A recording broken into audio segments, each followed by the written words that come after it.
Hola clase, hoy vamos a hacer un viaje a Montevideo, que es la ciudad capital de Uruguay. No solo vamos a hacer un viaje a Montevideo, vamos a vivir en Montevideo. Pues para empezar, es una ciudad moderna de 1.4 millones de personas. Y 40% de los uruguayos viven en la ciudad. Casi la mitad del país está en Montevideo. La ciudad tiene mucha influencia europea debido a la migración de España y Italia. Y hay muchos lugares diferentes para alquiler dependiendo de tu presupuesto. Presupuesto significa budget, right? Pues, si ustedes van a alquilar un apartamento, ¿cuáles son consideraciones importantes? ¿Qué buscan en un apartamento? Pues esto es muy importante, especialmente en Carolina del Sur. Esto es, slide 4, aire acondicionado. El aire acondicionado. También se dice, you can just say el aire, ¿no? El aire está incluido o no, ¿no? El aire acondicionado o simplemente el aire. El opuesto de aire es la calefacción. Slide 5. La calefacción.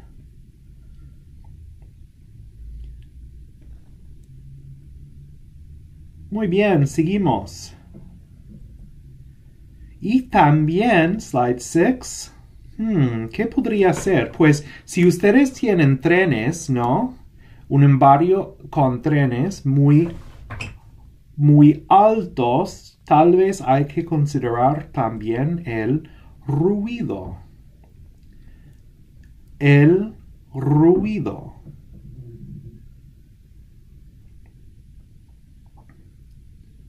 Slide 7.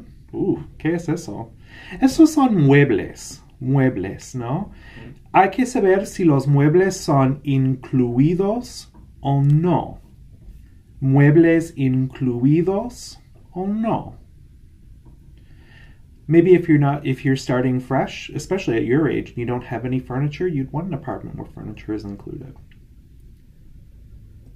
Slide 8. Esto es un cheque, ¿no? Se necesita eso para pagar la renta. Didn't hear you guys roll your R's on that. Otra vez. La renta. La renta. Slide 9. También hay que considerar si ustedes van a, pues todo depende, ¿no? Los vecinos. Los vecinos. Porque ustedes quieren vecinos buenos, ¿no? No vecinos malos. Good neighbors are important. Y también, esto es una consideración muy importante también, la vecindad o el barrio. Las palabras significan la misma cosa, the neighborhood it's in, right? La vecindad, el barrio. Muy bien, vamos a buscar un apartamento. Estamos en slide 11. Vamos a este sitio de web gallito.com.uy y ustedes van a escoger dos apartamentos. Un apartamento de sus sueños y otro que es dentro de su presupuesto. Y hay que recordar que en este sitio de web dan precios a veces en US dollars and in Uruguayan pesos, right? If it's in US dollars, you'll see this, U $S, that means US dollars. If you see $U, that means it's in pesos. And about 10,000 pesos, about $280 US dollars a month. So let's go to this website. Where do I have it? No está aquí, pero gallito.com.uy. Muy bien. Y cuando ya están aquí, que vayan a inmuebles, alquiler.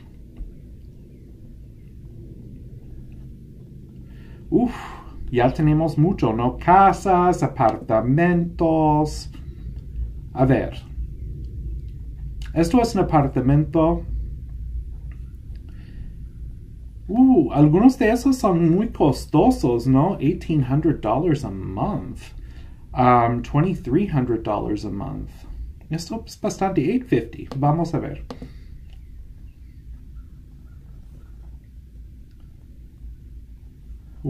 Parece muy bonito. Tiene piscina. Pues apartamento al frente con balcón. Bien. Con todas las comodidades y excelentes amenities en el oficio de alta categoría. Living, comedor integrado, cocina, dormitorio y baño completo. Y tiene estas cosas también, ¿no? Pues quiero que ustedes busquen 2 apartamentos, uno de sus sueños y otro que es dentro de su presupuesto, whatever your budget may be. So pause the video, go through the website and pick some.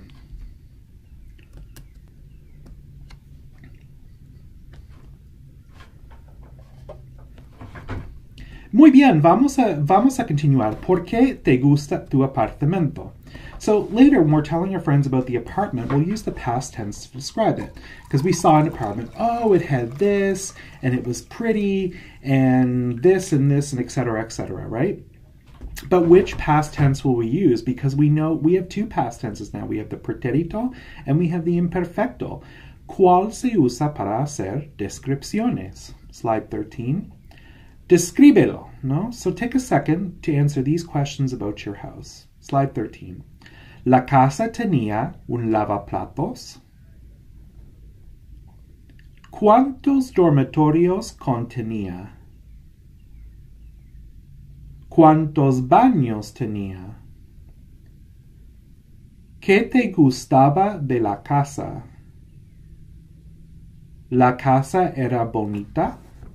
Como ustedes pueden ver, estamos usando aquí puro imperfecto para hacer descripciones, ¿no? Puro imperfecto.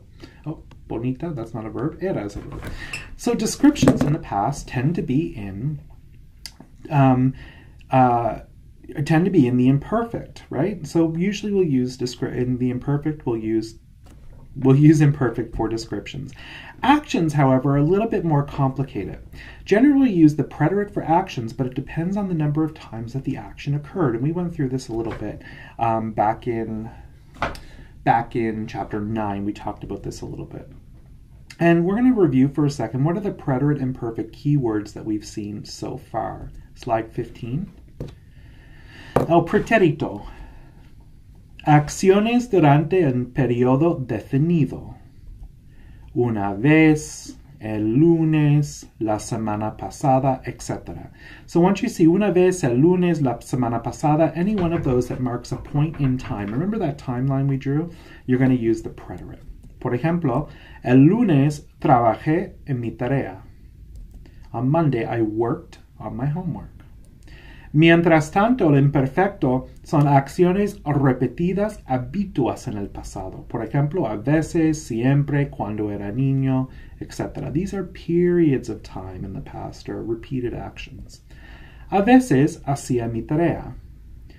I used to do my homework sometimes. We're not saying I did it once, I did it 5 times, I did it 70 times. We're saying sometimes. We're not putting a number on it. Slide 16. Pues esto es de práctica. So I want you guys to pause the video and go through this and conjugate the verbs in the preterite. Well, I'm actually going to give you the verbs, right? So you're going to tell me which one is which. So pause the video now. I'm going to pause the video so I can take a sip of coffee without it being on microphone, and tell me which verb makes sense in context. Muy bien. Now that I'm all caffeinated, let's go through these. Fui o iba al supermercado muchas veces. So what's our keyword in here that marks time? Muchas veces. Oops, sorry. Muchas veces, right? Muchas veces. Is this a point in the timeline or is this a repeated action? Muchas veces, this is a repeated action. We're not putting a specific number on it, so we're going to go with iba. Iba al supermercado muchas veces. Ana solo tomó o tomaba agua durante la fiesta. So what's our time marker? Durante la fiesta. Durante la fiesta, during the party. So we're talking about a specific period in time. Not a specific period, but a specific point in time during the party. So this will be tomó. Nosotros hicimos it should be hacíamos la tarea anoche. So what's our marker here? Anoche, last night. This is a specific point in the timeline, so we're going to use hicimos, the pretérito. Ellos siempre se comportaban bien. What's our time marker? Well, we have siempre, always. So we know that's one of those key words for the imperfect, comportaban. Tú comías todo el helado en la casa ayer. What's our time marker? Ayer, yesterday. So we know this is going to be pretérito. Yo enseñé, I should look these over before I do the video, sorry guys. Enseñaba español de vez en cuando. What's our time marker? De vez en cuando, sometimes, right? That's not a specific number of times, so we're going to use the imperfect, enseñaba. Muy bien. Pues, ¿cuál es correcto? Sometimes we don't have time markers. Ella fue o iba a la tienda, slide 17, y compró galletas. Well, if we're looking for a time marker, we don't have it, because not everything has a time marker in it, right?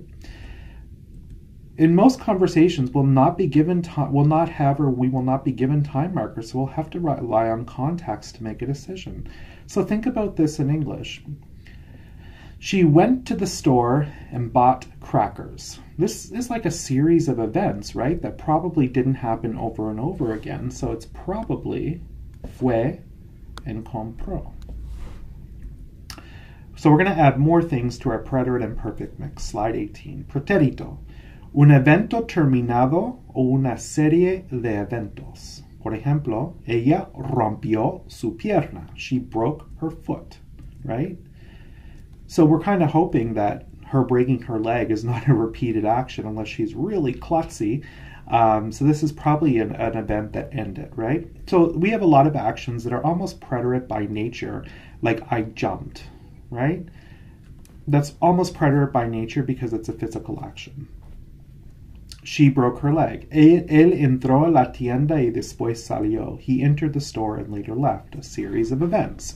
So this is preterite by nature because we don't have time markers, but it's, you know, he did this, then he did that, right? So think about it. If you could say, almost put in there then, right? So he entered the store, then he left. We're talking about a series of events. Mientras tanto, el imperfecto, un evento en progreso no terminado. Tú esperabas en la clínica. You were waiting in the clinic. Ella hablaba con su mamá. She was speaking with her mom. So we're already starting to see patterns, right? So the preterite we're seeing is the simple past tense in English, the ed past tense. So I walked, I talked, I wrote, I read, etc. Whereas the imperfect is the compound past. You were waiting, I was doing, he was talking, the ing in English, right? To indicate something's in progress in the past. Pues aquí tenemos una actividad, otra actividad. We're going to do this in partners in class. We can't do that. So I'm going to get you guys to pause the video, and you're going to tell me which is right. And I'm going to take another slurp of coffee and put this on pause, and I'll be back in a second. Okay, muy bien. Todos los días ella fue o iba a la playa. Just for Lexi, this is the activity that should be on your hand. That should be on your handout. No, that should be on your paper, right at the bottom. Escoger or decidir en parejas. I put this on the slide because obviously we're not in class to do this together. So here we have todos los días. Todos los días ella fue o iba a la playa. So every day we're talking about habitual action, iba, right? We're talking about repeated action. Mi último apartamento costó o costaba $1,000 al mes. Do we have any time markers? So let's think about it in English. My last apartment cost or was costing $1,000 a month. Probably cost, right? Costó.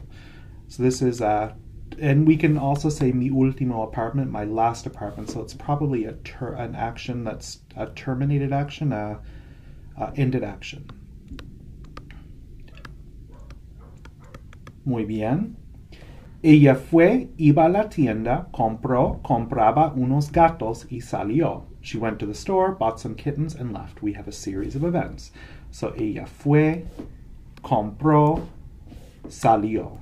Serie de eventos.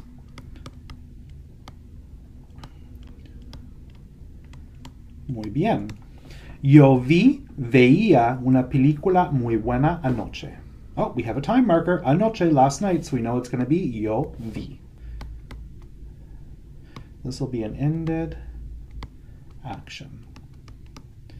El domingo iba a ver el barrio nuevo. Caminaba por la calle principal. Oh, we have a time marker. El domingo, on Sunday, yo caminé, ¿no? Ended action. Mi casa de niño era muy pequeño, tenía 4 salas. What is this? So this is a description of the past, right? Description.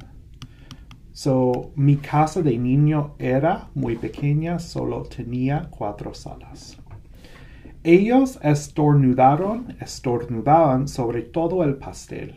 They sneezed or was sneezing over the entire cake. They sneezed. So this is preterite, right? So this is a acción terminada. Muy bien. Guess what, guys? I have another page of them. So I want you to pause the video and go through these. Okay, we're back. Fui o iba a la casa una vez y comía con su familia. Do we have a time marker? Ask yourself first, always first. Do we have a time marker? Yes, we do. We have una vez, one time, right? So it's going to be fui, comí. Acción terminada. De vez en cuando me encantó ir al centro comercial. Ask yourself first, do we have a time marker? Yes, we do. De vez en cuando. From time to time, me encantaba. Acción habitua o repetida. ¿Tú comiste todo el pastel en la casa? Did you eat all of the cake in the house? We don't have any time markers, right? But we can probably say that this is going to be comiste, a preterite, because this will be an acción terminada.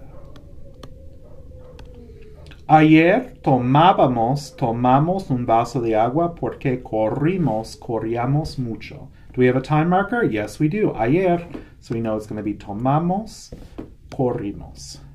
So acción terminada. Ella esperaba el autobús cuando un hombre le robaba. Let's think about this in terms of English, right? She waited for the bus when a man robbed her purse. We could probably say she was waiting for the bus when a man robbed her purse, right? And this is a special case that's called an acción interrumpida, interrupted action. And we're going to get into this next class a little bit more, right? She was waiting when a man interrupted her waiting. Ellos gritaban como locos al oír la noticia. They screamed like crazy people when they heard the news. This is probably going to be gritaron because it's an acción terminada. A menudo fui o iba al gimnasio para correr. Do we have a time marker? Yes, we do. We have a menudo. We know a menudo is iba, right? So this is an acción repetida. Muy bien, chicas, pues ya es todo para hoy. So I'm not going to link to you any further explanations or anything like that because we have we don't have 3 more. We have 2 more classes to practice the imperfect and the preterite. This is a big deal in Spanish. Preterite versus imperfect is one of the toughest things you'll try to master in Spanish. So if you want to get it all done, continue on to the next class. If not, nos vemos mañana.